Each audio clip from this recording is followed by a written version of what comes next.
অবশ্যই কিছুটা হলেও তো আশা করছি, কারণ এই প্রথম সম্ভবত একটা মানে এর আগে ছিল উপমন্ত্রী ছিল আপনার হচ্ছে আরিফ খান জয়, কিন্তু প্রতিমন্ত্রী হিসেবে এবার আমিনুল হক এসে, এবং সে আসলে খুব রিসেন্ট টাইমসের প্লেয়ার যে কিনা সব সমস্যাগুলো দেখেছে।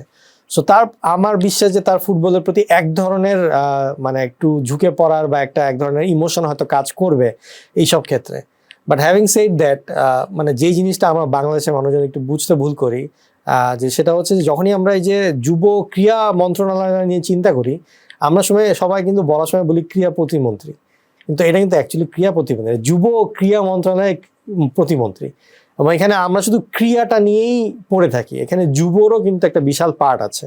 সো এই কারণে যে জিনিসটা আমি মজা করে অনেক সময় অনেক জায়গায় বলি, যে যারাই কিনা যুব ক্রীড়া মন্ত্রণালয়ের প্রতিমন্ত্রী বা মন্ত্রী হওয়ার আগে তারা খুব ডাইনামিক থাকে, খুব বেশি ইনভলভ থাকে, অ্যাক্টিভ থাকে, কিন্তু হওয়ার পরে ওই যে পুরান ঢাকার ভাষায় বললে মানে আউলায় যায়।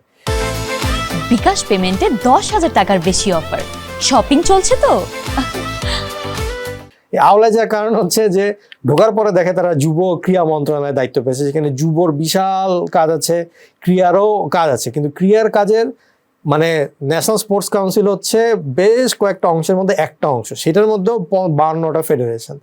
তো সেটার মধ্যে বিসিবি নিয়ে এত বেশি নয়েজ থাকে, এত বেশি আলোচনা থাকে। সো বিএফএফ বা অন্যান্যগুলো ফেডারেশনগুলোর ওই রকমভাবে মানে একটা কনসেন্ট্রেশন পাওয়া বা প্রপারলি অ্যারেঞ্জ করা, এটা সবগুলা ক্রীড়া প্রতিমন্ত্রী দেখা যাচ্ছে যে এর আগে সমস্যা হয়েছে। এবং আই থিঙ্ক এই ধারাটা অব্যাহত থাকবে। তার কারণ হচ্ছে যে এত বেশি ওভারলোডেড উইথ দ্য ওয়ার্ক, যে সে আসলে সামনে এখন হয়তো অনেক বেশি ইনিশিয়েটিভ নিচ্ছে, কিন্তু এটা ইমপ্লিমেন্টেশনের সময় গিয়ে সে আসলে কতটুকু করতে পারবে, এটা আসলে তার কর্মদক্ষতাই আমাদেরকে বলে দিবে। সো এখনই আসলে সেটা নিয়ে প্রেডিকশন করাটা একটু টাফ হবে। বাট যেসব ইনিশিয়েটিভগুলো আর কি মানে বিএনপি যখন জেতার সময় যে ইশতেহারটা দিয়েছিল, সেই ইশতেহারে তারা ক্রিয়া নিয়ে যেসব জিনিসগুলো তুলে নিয়ে এসেছিল, সেটা আসলে আমার বাংলাদেশের ইতিহাসে এর আগে কখনো ক্রিয়া নিয়ে এত বেশি সিরিয়াসলি কেউ ইশতেহার দেয়নি। সো যেহেতু তাদের একটা প্ল্যান আছে এবং তারা সেই হিসাবে আগাচ্ছে, কিছু কিছু ভালো ভালো ইনিশিয়েটিভ আছে এবং তারা ক্রিয়াটাকে একটা পেশা হিসেবে আনতে যাচ্ছে। সো পুরো ইকোসিস্টেমটাকে যদি একটা ভালোভাবে চেঞ্জ করতে পারে, আই থিঙ্ক একটা পজিটিভ আউটকাম আসবে।